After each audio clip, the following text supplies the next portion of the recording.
ಎಲ್ಲರಿಗೂ ಹೇ ಮಂಜುಳಾ ಗೌರಿ ಚಾನಲ್ಗೆ ಎಲ್ಲರಿಗೂ ಸುಸ್ವಾಗತ.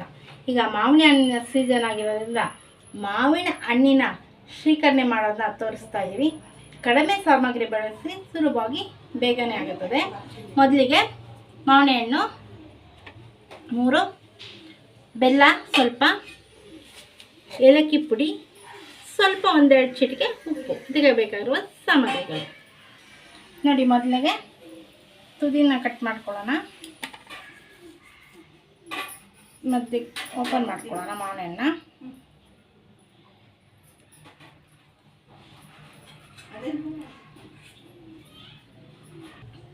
ಸ್ಪೂನ್ ಸಹಾಯನ ಅಥವಾ ಚಾಕುಯಿಂದನೇ ಇದರ ಎಲ್ಲ ಪಲ್ಪ್ನ ರಿಮೂವ್ ಮಾಡ್ಕೊಳ್ಳೋಣ. ಮೊದಲಿಗೆ ಎಲ್ಲ ರಿಮೂವ್ ಮಾಡ್ಕೊಂಡು ಬಟ್ಲಿಗೆ ಹಾಕ್ಕೊಳ್ಳೋಣ.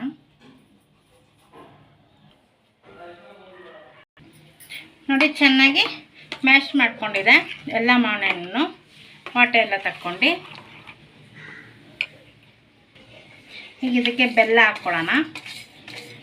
ಮಾವಿನ ಹಣ್ಣು ಸಿಹಿ ಇರೋದ್ರಿಂದ ಕಮ್ಮಿ ಬೆಲ್ಲ ಹಾಕ್ಕೊಂಡಿದೆ. 1 ಚಿಟಿಕೆ ಉಪ್ಪು, ಏಲಕ್ಕಿ ಪೌಡ್ರು ಎಲ್ಲ ಸೇರಿಸ್ಕೊಂಡು ಚೆನ್ನಾಗಿ ಮಿಕ್ಸ್ ಮಾಡ್ಕೊಳ್ಳೋಣ.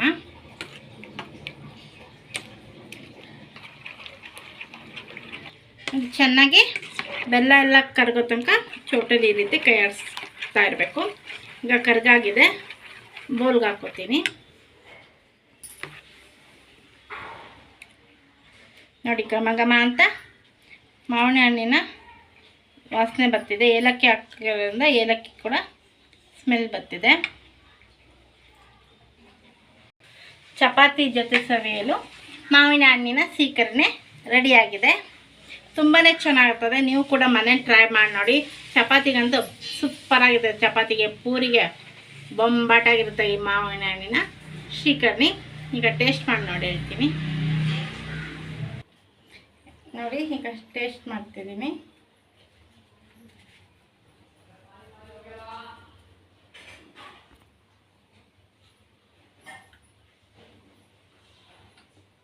ತುಂಬಾ ಚೆನ್ನಾಗಿದೆ.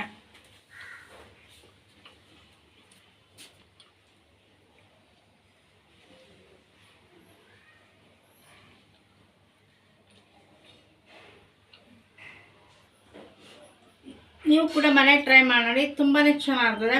ಮಕ್ಕಳಿಂದ ಇದ್ದು ವಯಸ್ಸಾದವ್ರ ತನಕ ತುಂಬಾ ಇಷ್ಟ ಆಗುತ್ತದೆ ಈ ಮಾವಿನ ಹಣ್ಣಿನ ಶ್ರೀಕರಣಿ. ಅದ್ರ ಜೊತೆ ಚಪಾತಿ ಅಥವಾ ಪೂರಿಗಂತೂ ಚೆನ್ನಾಗಿರ್ತದೆ. ಎಲ್ಲರೂ 4 ತಿನ್ನೋರು 8 ಚಪಾತಿ ಅಥವಾ 8 ಪೂರಿ ತಿಂತಾರೆ.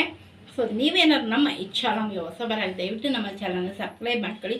ಬೆಲ್ಲೈಕನ್ ಕ್ಲಿಕ್ ಮಾಡಿ, ಲೈಕ್ ಮಾಡಿ, ಶೇರ್ ಮಾಡಿ, ಕಮೆಂಟ್ ಮಾಡಿ, ನಮಗೆ ಸಪೋರ್ಟ್ ಮಾಡಿ ಹಾಗೂ ಎಂಕರೇಜ್ ಮಾಡಿ. ನಿಮ್ಮ ಫ್ರೆಂಡ್ ಹಾಗೂ ರಿಲೇಟಿವ್ಗೆ ಶೇರ್ ಮಾಡಿ. Thank you for watching. ಮತ್ತೊಮ್ಮೆ ಎಲ್ಲರಿಗೂ ತುಂಬ ಧನ್ಯವಾದಗಳು.